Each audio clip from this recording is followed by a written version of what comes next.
Eder. Mech. Pallister. Sono in possesso di una lettera che mi ha consegnata lo stesso Sterpin il giorno del funerale di Resinovic Liliana, quindi il giorno 25 gennaio 2022.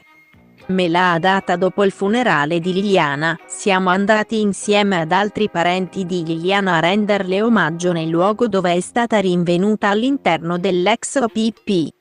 Nella circostanza mi ha detto che dentro alla lettera c'erano le sue considerazioni sulla vicenda che ha visto coinvolta Liliana e che avrei dovuto aprirla quando la verità sarebbe venuta a galla. Così da confrontare e vedere se aveva avuto ragione lui. Era una busta chiusa con lo scotch e riportava la data 13 gennaio 2022 scritta a mano. In quel momento non mi ha detto cosa c'era scritto, però me lo ha detto stamattina quando mi ha telefonato dopo essere stato in questura a raccontare di questo episodio.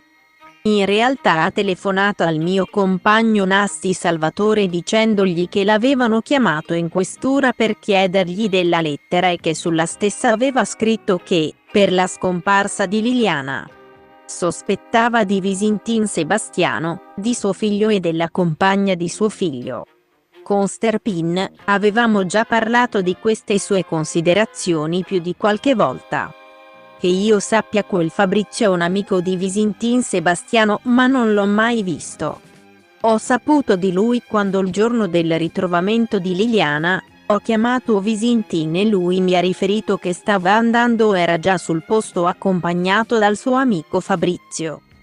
Preciso di non aver mai sentito parlare prima di quel momento di Fabrizio e, dopo essermi informata, ho appurato che lavora o è il proprietario di un locale e che è in difficoltà economiche. Le considerazioni di Sterpin erano condivise anche da me e dal mio compagno, erano delle supposizioni che noi facevamo per darci una risposta a quanto accaduto a Liliana. Non ho pensato di portare questa lettera alla polizia perché, pur non conoscendo il suo contenuto, non la consideravo un fatto rilevante. La lettera l'ho portata con me, ora ve la consegno.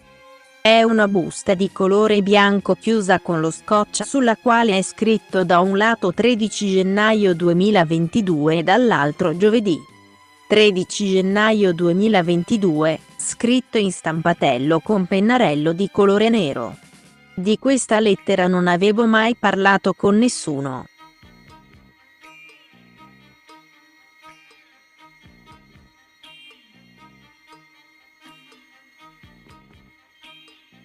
Giovedì 13 gennaio 2022, Lily.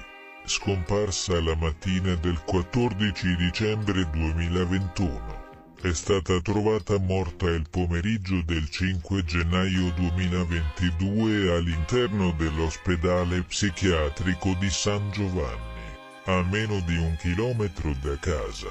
Escludo la pista del suicidio.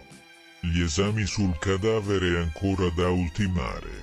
Propendo per l'omicidio per ragioni di interesse. Probabilmente lei non ha fatto in tempo ad assicurare il marito che avrebbe mantenuto il proprio sostegno economico nei suoi confronti anche dopo la separazione legale da lui, intenzione che probabilmente sarà stata esternata il lunedì pomeriggio in anticipo rispetto a come aveva deciso di fare, scatenando qualche battibecco che ha rovinato la serata e la notte, sentendosi su lastrico. Senza il sostegno di lei, potrebbe aver deciso di liberarsene facendola sparire e rimanere erede legittimo. Gli esami dimostreranno se la morte risale allo stesso giorno della scomparsa o a diversi giorni dopo, ma comunque lontano dal suo ritrovamento. O da viva, forse sedata, o da morta. Potrebbe essere rimasta conservata in qualche posto che prevederebbe un aiuto esterno, poi anche per l'eventuale trasporto sul luogo del ritrovamento. Indispensabile per legittimare l'eredità.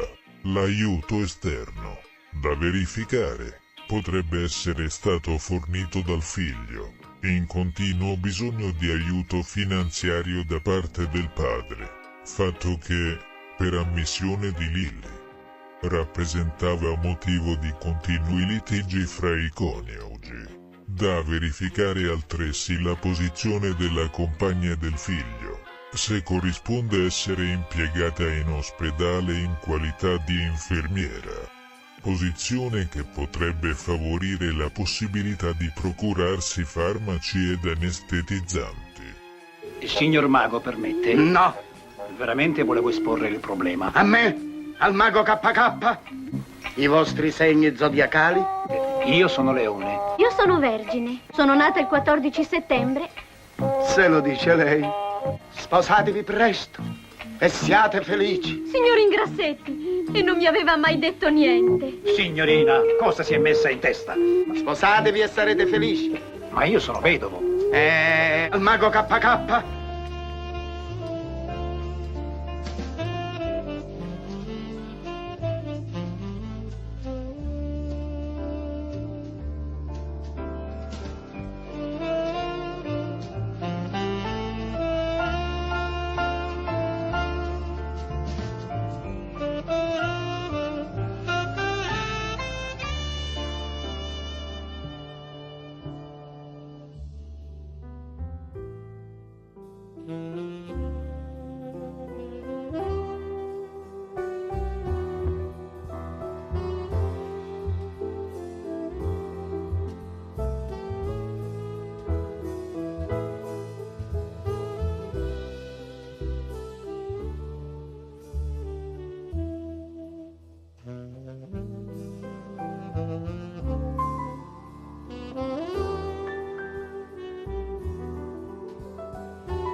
Ehi, non dimenticare di iscriverti a questo canale.